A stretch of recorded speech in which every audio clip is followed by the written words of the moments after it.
Your mind is just telling you, hey, continue working because this is coming. So let me show you what is coming in the future.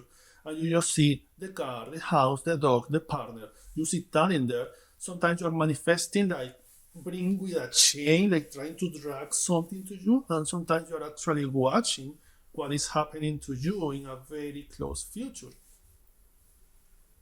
Wow. I like that. I like that perspective. I like your perspective on a lot of things. And I really want to ask a personal, and I'm going to share something a little bit personal with the audience. My background is a makeup artist for television and film. And anybody who has listened to the news in the last year knows that in 2023, there were strikes with SAG, there were strikes with the Writers Guild, which shut down my work. And I've talked to several peers in this and myself as a manifestation, sorcerer, magician, whatever you want to call me, a magic maker in this world. Uh, Especially for the people that I've been coaching and will coach or help them with this. It's been very important for me to ask my peers what they think about a current situation that I've been in, right? So because of the strikes, and mind you, before I was in the strikes, I was manifesting jobs, dream gigs, dream television shows, and actors and projects that I wanted to work on that I manifested. They showed up for me. I manifested you. I wanted an interview with you, and I got you. I'm really good at that stuff.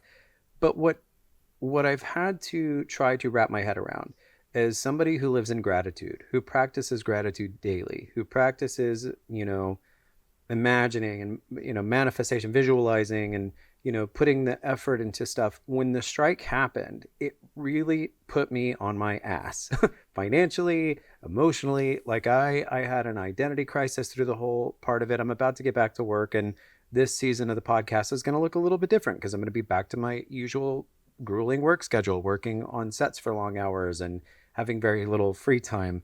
But I'm curious to know what your opinion would be on someone who is practicing all of these things and they still hit a really rough year. And this wasn't like a rough week or a rough month. It was a lot of months, to the point where I was out of work out of that type of work. I was still doing my other personal endeavors, but out of that work for several months. And I'm thinking, how did this happen?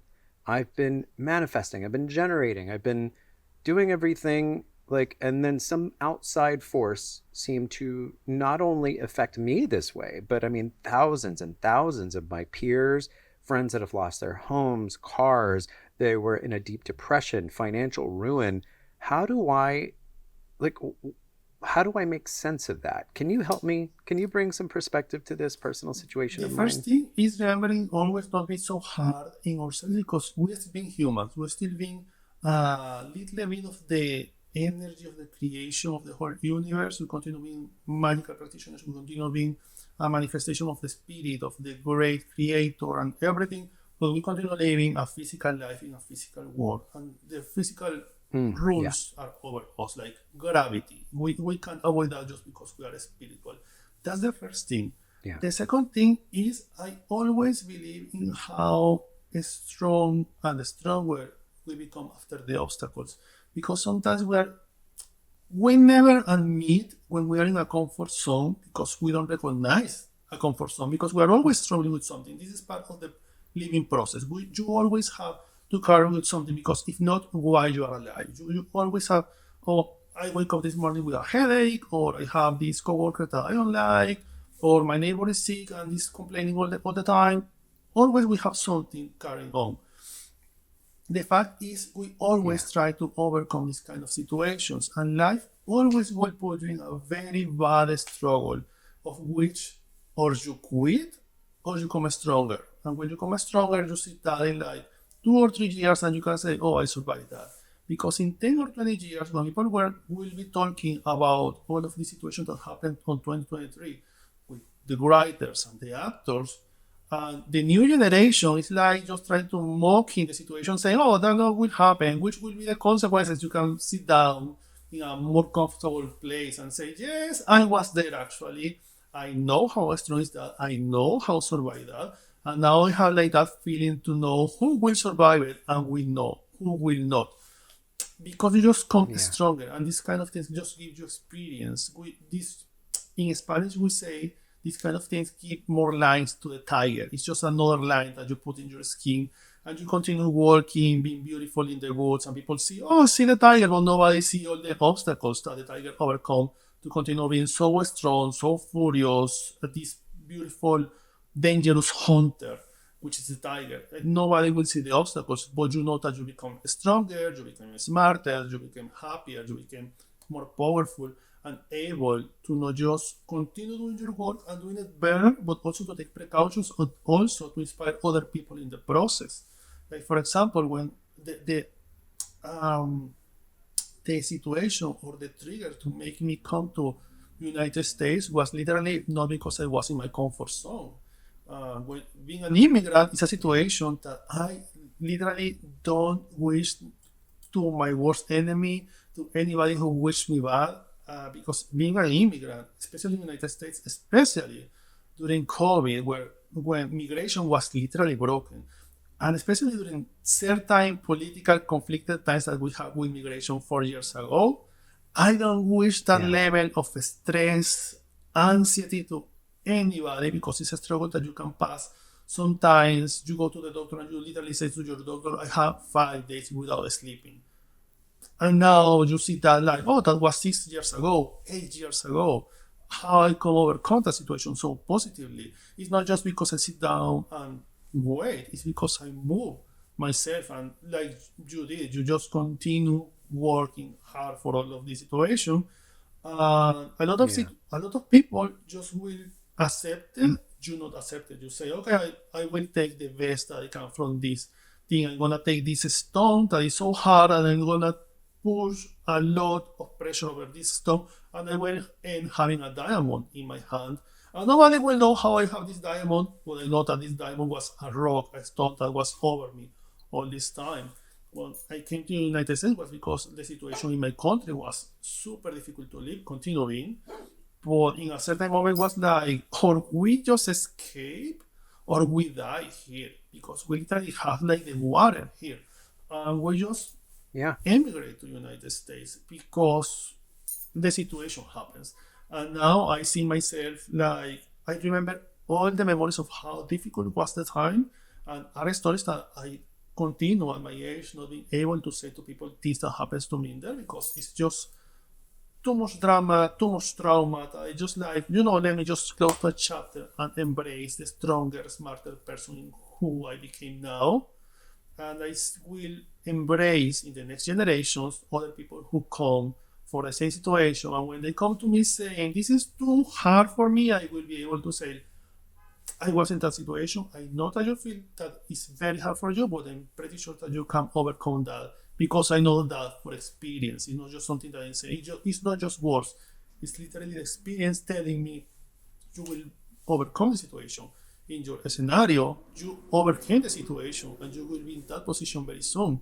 When other people in the future Yeah. comes to you for advice, and you will say from the experience, yes, I did that, and you will do it too. That's awesome. Thank you. That's beautiful.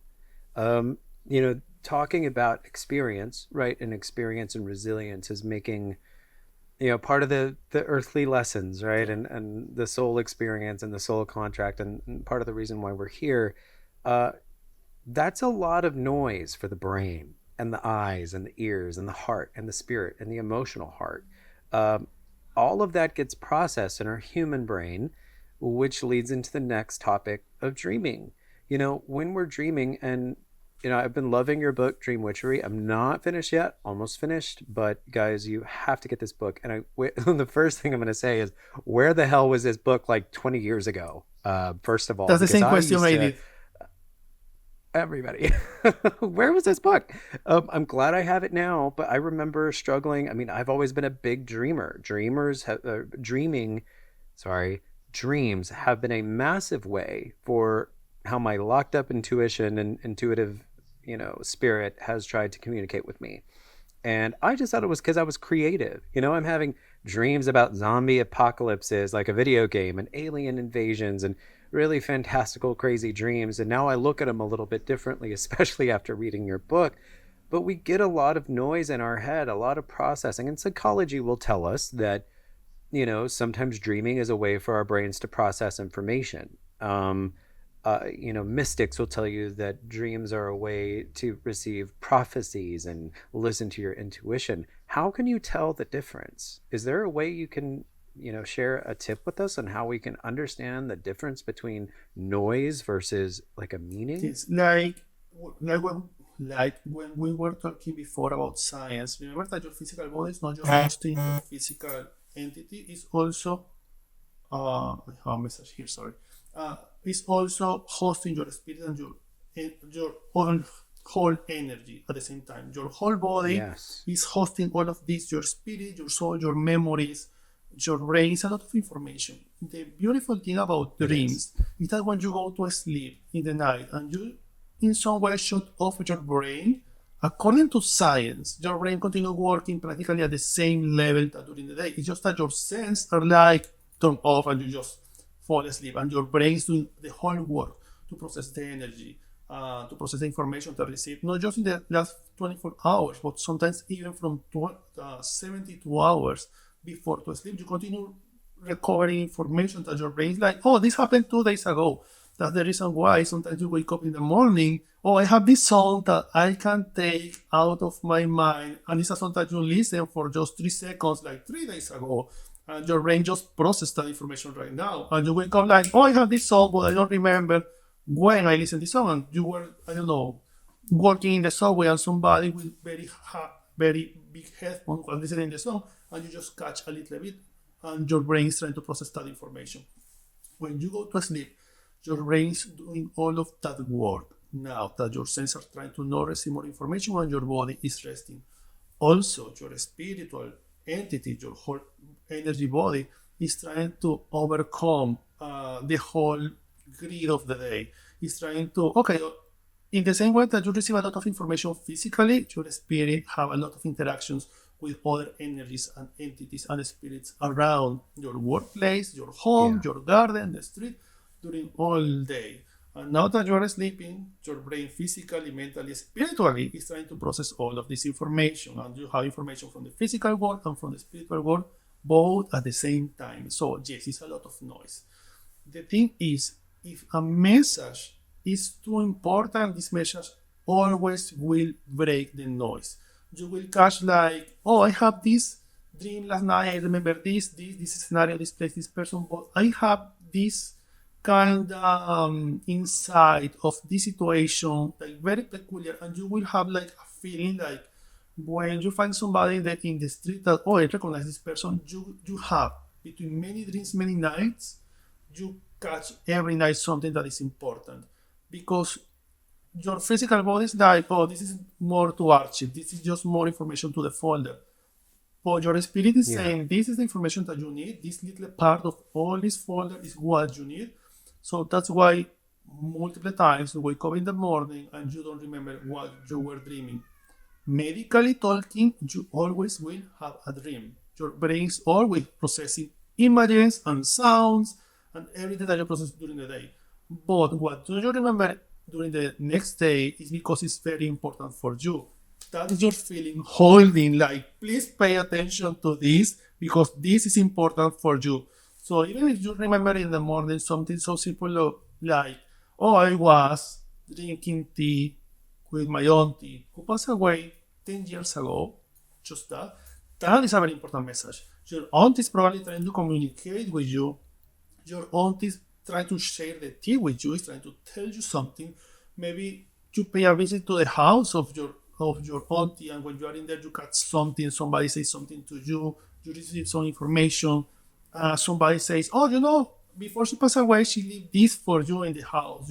It's the spirit trying to communicate with you because when you are sleeping, it's not your brain is trying to overcome a lot of things. It's also your spirit. It's the time when your spirit comes out of your body, if that's the case, and communicate with other spirits and other souls around. That's the magical, beautiful thing about the quote, witches work in the night and the witching hour. Because when you work when you do any spell during the day, a lot of people is working, or people in the street, the energy finds a very complicated way to create a bridge. When you're working in the night, when you light candles, you burn incense, that kind of things, it's literally everything manifesting around, and you can communicate with people who is sleeping. You can bring the dead to your summoning ritual catch. You can work with the spirits, you can conjure deities in the night while everybody's sleeping because it's less energy in the place. All of that happens because your brain is not working. So, for example, when you could, if you're trying to make a course, I'm not saying that I course people, and I'm not saying to go to course people, but for general reference, No, we would I'm never. not saying that. But if you take the spices, no, uh, if you try to course somebody during the day, it's a lot to do because you're putting everything in your table. You're trying to craft the spell, and the energy like boom. Let me try to find the bridge between the street, the people, the cars, all of this to arrive. What is this person? And when the person catches the spell, the curse that you send, oh, I have a little headache. Let me take a pill. I have a small solution in there. Or let me go to take a shower, or let me grab these crystals. So they catch the spell immediately. Now, you do the same spell, this literally the same course during the night, while the person you assume that is sleeping. The course will arrive, and that person will be in nonsense, will be sleeping, the body is resting, is very tired, the brain is too focused, too busy processing other information, the spirit is trying to process all the energy that requires to take during the day.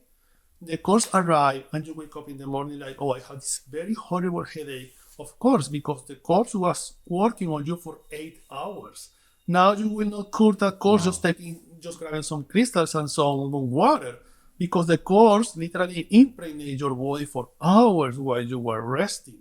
That's why there is magic so important, because when I talk about there is magic, I'm talking about night magic too.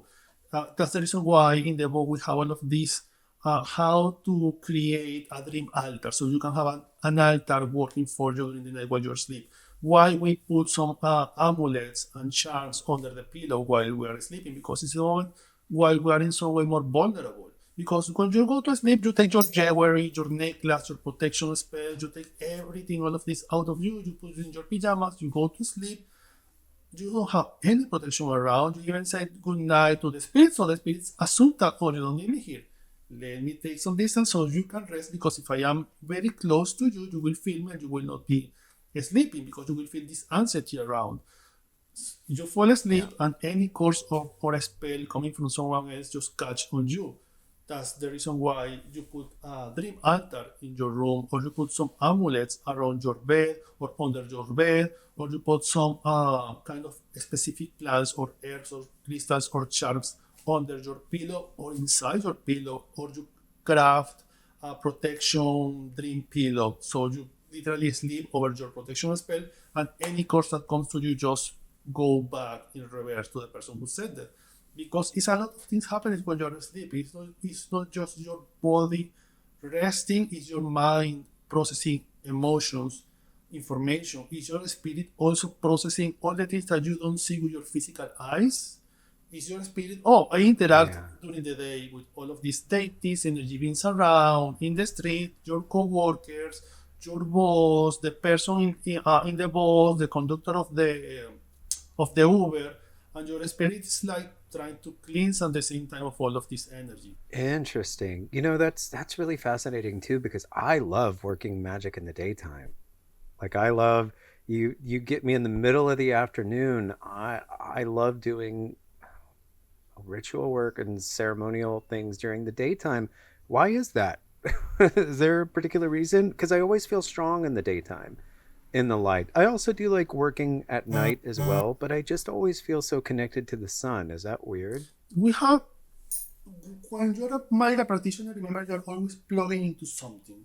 You're plugging into the sun, you're plugging into the moon. A lot of people feel devotion for the moon, which is very nice because we have a physical anatomy. We feel very attracted for the moon. The moon rules all the movements of water on the earth, the waves, the ocean.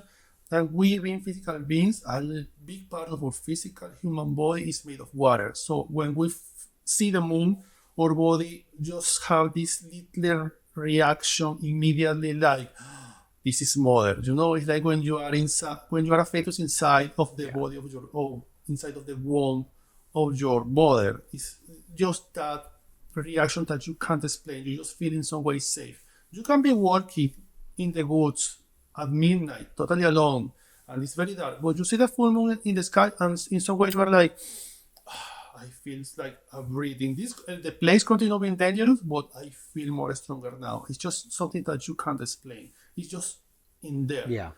You catch all of these things, and when you have a certain level of experience and years of practice, your body is starting to react better to all of these things manifesting around, to which is the source of which I'm grabbing energy. Because, for example, a lot of witches like to work with fire, but result that yeah, that's not your element. Actually, you are plugging a lot into water for some reason, something in your background, something in your family. So when you start practicing water magic, you start having like something different, and then you start feeling like something is coming here that I didn't notice before. A lot of witches are like, because the mainstream overwhelms you so much, they just go and grab a lot of crystals and minerals. Who don't like a nice crystal? They are beautiful, but you Yeah. grab them, you have them with you, you spend some nice money in there, and you try to let the crystals do the job. When you are doing that, you are not letting your own energy, your own magical work express, because you are just depending on the crystal. Then you Hmm. get rid of the crystals, or you just keep them but stop working with them, and you try to see from where you're catching energy, and you will find, oh, I am more powerful during the day because the sunlight is actually nurturing me because I'm more related with the sun. Oh, I feel stronger during the night because I catch a lot of energy from the moon. A lot of people grab energy from the spiritual world and they don't work with elements. For example, if you practice Afro-Caribbean traditional magic, we are not in there like very, oh, the moon, the sun, the element. We are more about the orishas. We try to plug into the orishas, into these ancestral beings who are original river deities from Africa, because all of them have names from the rivers from where they become. Ogun, Oshun, Yemaya, all of them have the names from the rivers from where they manifest. So we just catch or plug into the orishas. Other people, like for example, the folk Catholic practitioners of magic, they catch into the saints. Oh, I practice magic with Virgin Mary or with Saint. I don't know because I don't know too much about Catholicism. But you plug into something and you catch that energy. It's something like very interesting on that, because while you are practicing magic, you will find many times, okay, this works for me, this not works for me, because it's something there in your ancestry. Maybe your family comes from this beautiful place where was a lake, and you continue having that water, dryad connection in there, or your family comes from an island in the tropical countries, and every time that you are in the sunlight, you feel like this strength because all your ancestors are around and they feel empowered and they are close to you, and you're channeling that feeling, and you feel like, oh, I feel empowered. Yeah. I don't know why, but all your ancestors are around you and you feel them closer because all of you are sharing this same feeling of empowerment related with the sunlight, the smell of the coconut Yeah. oil, these kind of things. As you're saying all of this, it is so true. That's exactly what my intuition is saying. The reason why I've been more drawn to practicing in the sun lately, or just doing things in the middle of the day and not waiting Yeah.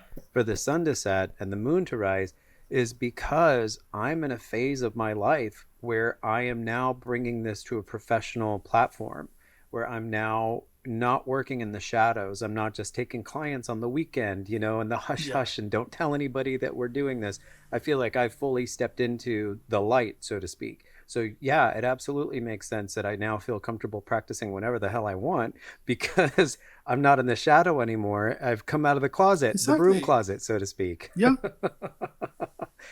There's so many closets. First it was being gay, and then a psychic. Because my gifts showed up to me very at a young age through psychic mediumship, and so psychic perception, psychometry. I would step into a room and suddenly get visions of things that happened there, arguments, fights, things people said to each other. Like I would hear that if it happened yesterday or 2 days from now. And that was a really interesting phenomenon. So that was kind of the beginning. And then, of course, you know, manifesting things. It was really cool. You know, I come from a Catholic background. When I was younger, I bought my first tarot deck at 12. And it's interesting, you know, I've had this conversation before, but you know, my parents are Mexican, Spanish descent and indigenous.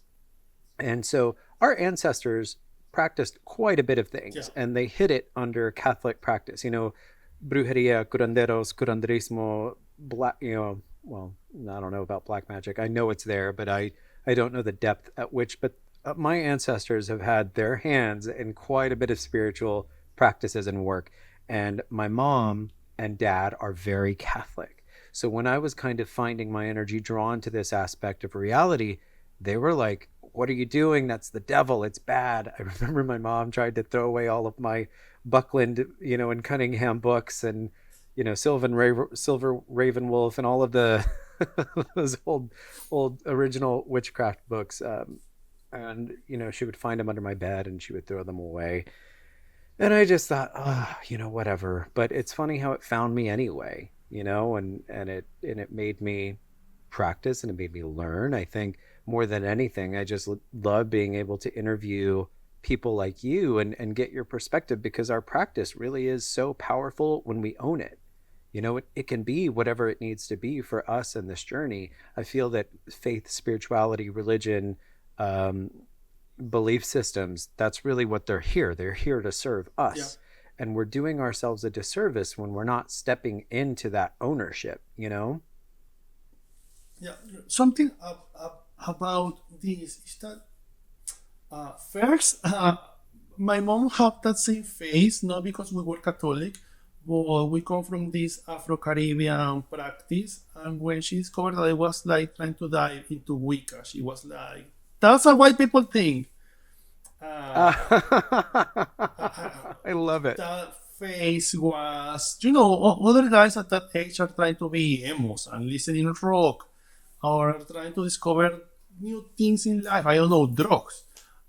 My face Yeah. was trying to discover Wicca. And for my mom was like, that's a white people thing. That's from the Americans. That, that's the capitalist side of the world trying to come over you. And then I just dive deeper and I discover a lot of powerful magic in there. It's just that we grow up with so many prejudices around about so many things. Yeah. That's the reason why Yeah. I never discuss about the types of magic of other people. You can come to me and tell me that you practice alien magic. Okay, that's cool.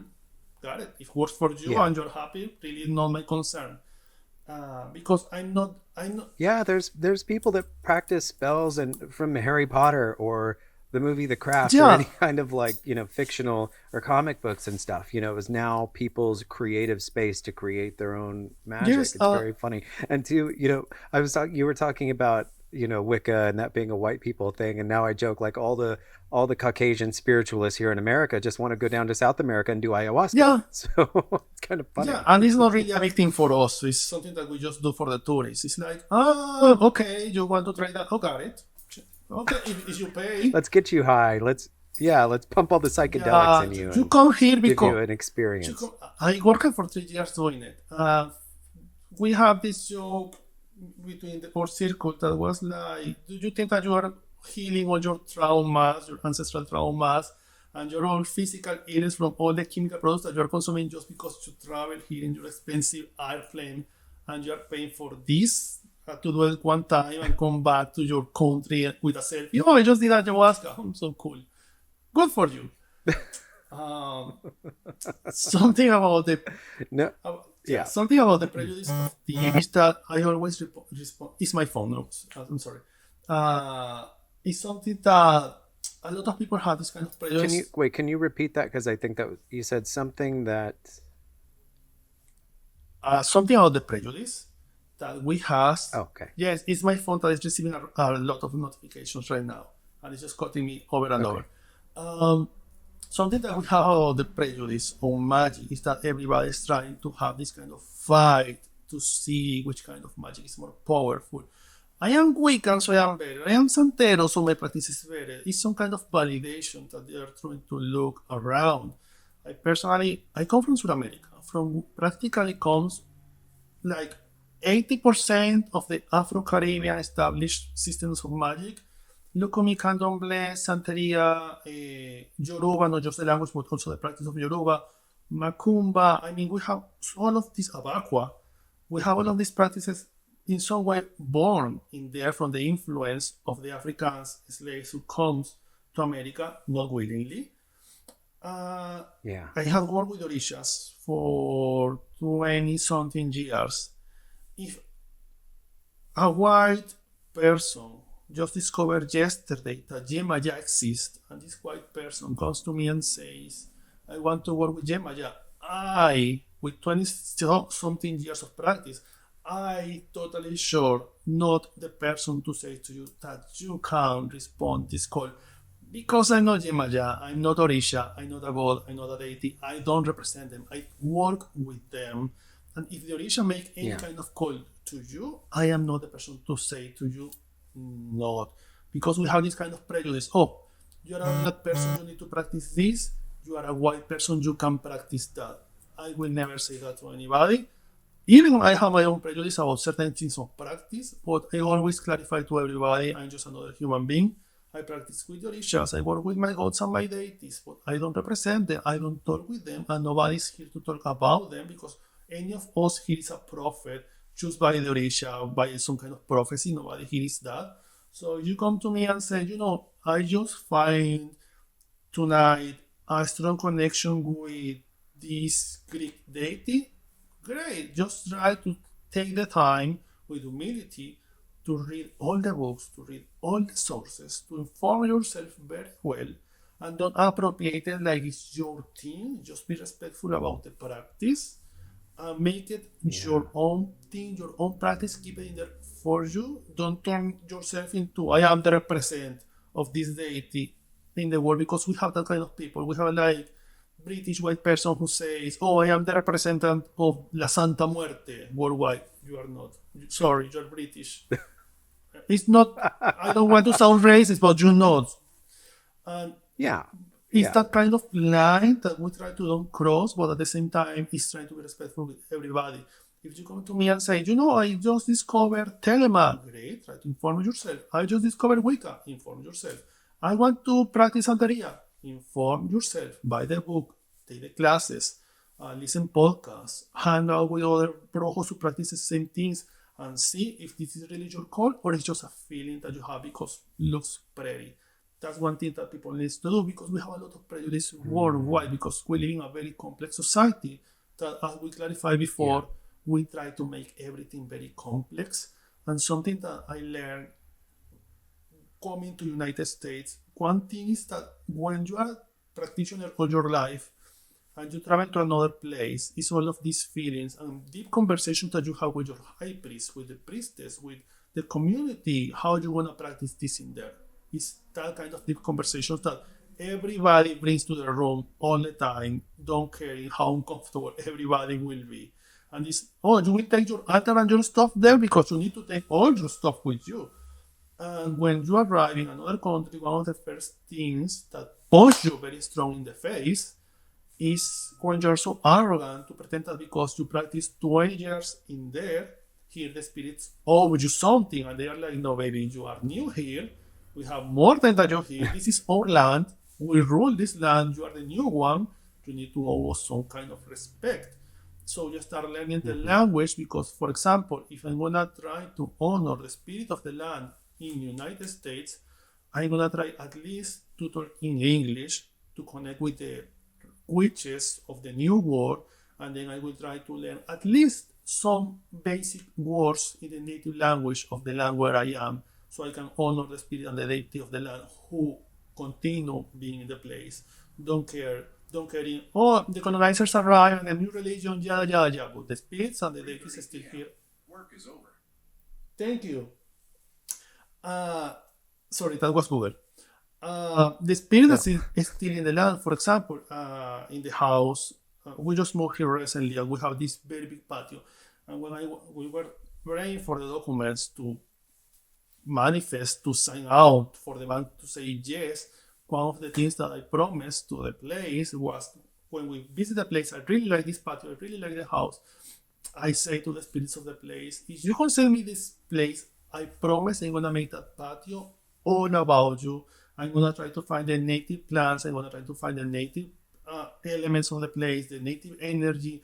I'm gonna try to learn about the indigenous practice here. I'm gonna try to honor this place for you, and you will be safe in this place to honor your spirits, deities, or religion, however you want. Here in the patio, and this will be yours. Just let me please be in the house. And everything was Yeah, approved. I love And that. everything was approved very well, practically immediately, like 2 weeks after that. And when we moved here, I take this big responsibility in the patio. Like, I need to keep it clean. I need to keep it growing. I want to keep it green with all the plants and the airs. And I have been learning a lot about the land, which were the natives from here, from Onondaga, which was the language that they told, which were the deities that they venerate, which were their stories, their heroes. And I'm trying to put some kind of honoring protection spells in the trees that we have in the property, and then trying to honor the place Hmm. like their place because they still here. And that's one of the things that you learn when you travel and you're an immigrant. That's why I am the immigrant witch, because being an immigrant teaches you all kind of lessons that you give for granted. It's not just arriving and using the speech all the time to say, "Oh, I am an immigrant. Please be easy on me." No, you need to put a lot of effort. You need to put a lot of work. You need to learn new manners. You need to learn new books. You need to learn a new language. You need to learn a new culture. You need to learn new jokes, because even the jokes that you are used to use in your country here are not like very well appreciated, because we have a different humor, because we come from a different culture. Like, Latinos are everything about sharing and togetherness. We sit down with you in the subway, and after half hour, we are the best friends. Go invite you to the birthday cake next week, and you invite me to your quinceañeras, and we are sharing numbers and Yeah. everything. When you come to North America, the North American people is less about togetherness, it's more about boundaries, because it's a very traumatized society, because you are overwhelmed by so many news, social media, wars. So people here is so stressed, and it's everything about boundaries. And when you are used to be so communicative with everybody and talking with everybody and being nice with everybody, you just meet somebody in the morning and in the night. It's like, you want to come to my house to drink some coffee and we continue talking about your song? Here in America, you can do that, because people immediately is like, you are weird. Keep distance. People like ghost you in the phone when you are trying to act like they are Latinos. It's a whole different culture. So that's Yeah. the reason why I turned myself after some time into the immigrant way. So everything that I say, please take it in the context. Everybody, that I am an immigrant. So all of this that I have in my head recently is from the 8 years to now. Like, I Yeah. want to buy a house. The first thing that I'm gonna do in the house is not put my spirits in the house. Is take the whole land, bless the land for the spirits of the land, and then when they have their permission, I put my own altars from my country in my room, so they will feel comfortable, but they have a very nice relationship with the spirits of the land and my spirits at the same time. That's the kind of thing that we just learn when we take the prejudice out of the conversation and totally out of the equation, when you are open to other people and to other ideas.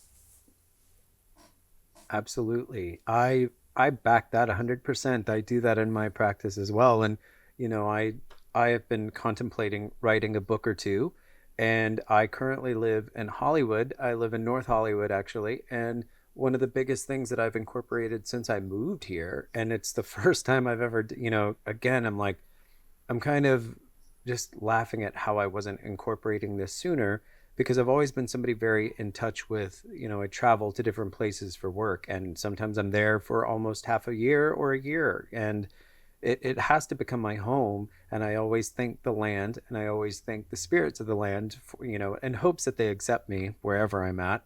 But when I moved here about 2 years ago, I really had to embrace the spirits of the land and my blood and ancestors, but also the ancestors of the land.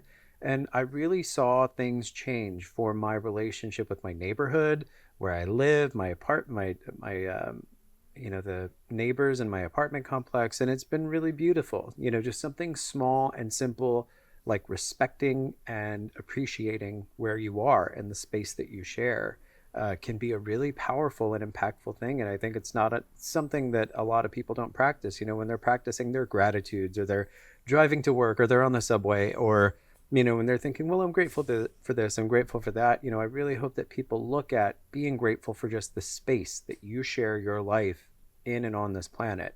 The plants around you, the spirits of the land, and it can be a very powerful thing, very helpful as well. Um, Thank you, Elohim.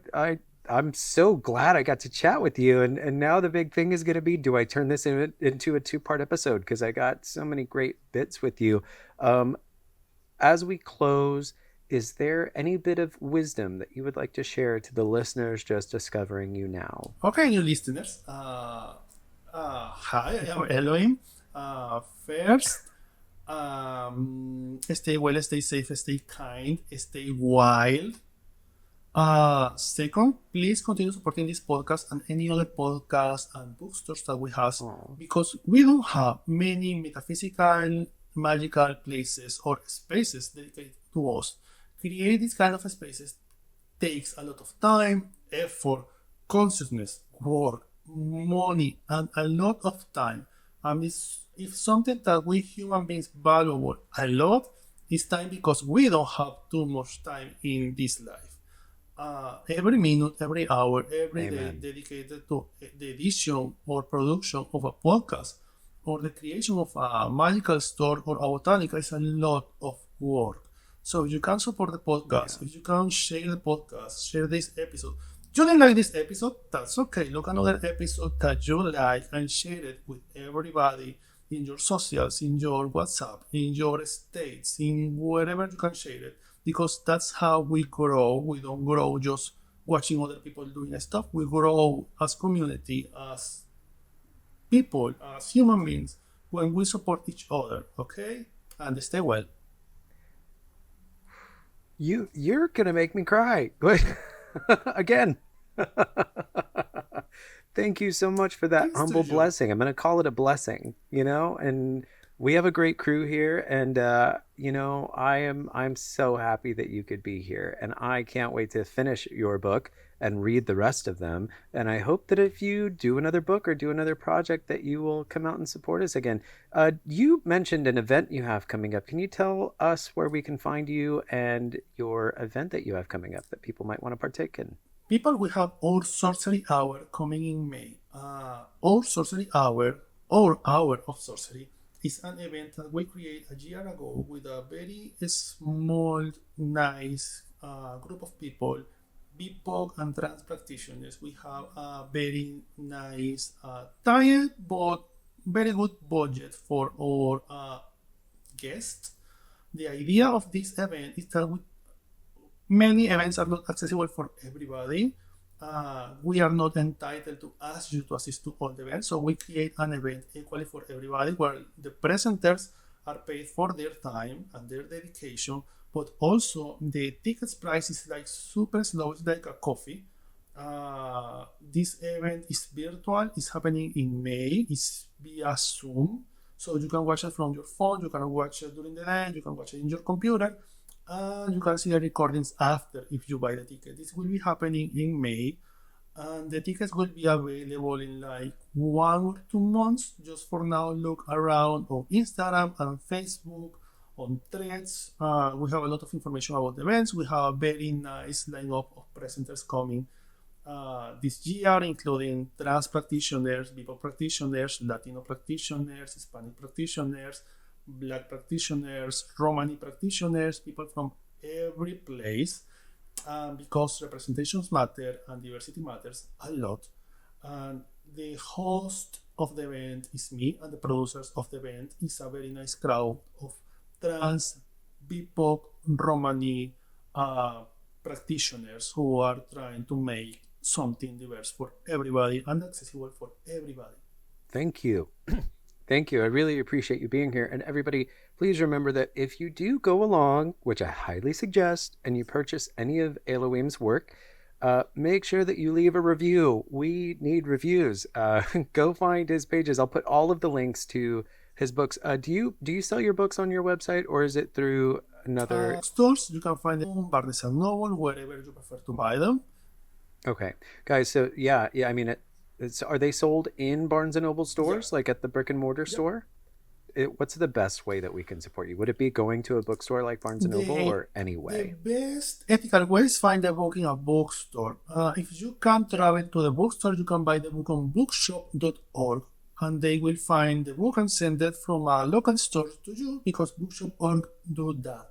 If you, because Amazon is very accessible for everybody, money is how we move the world, we like it or not. If you are like a very tight of budget, you can buy the book on Amazon.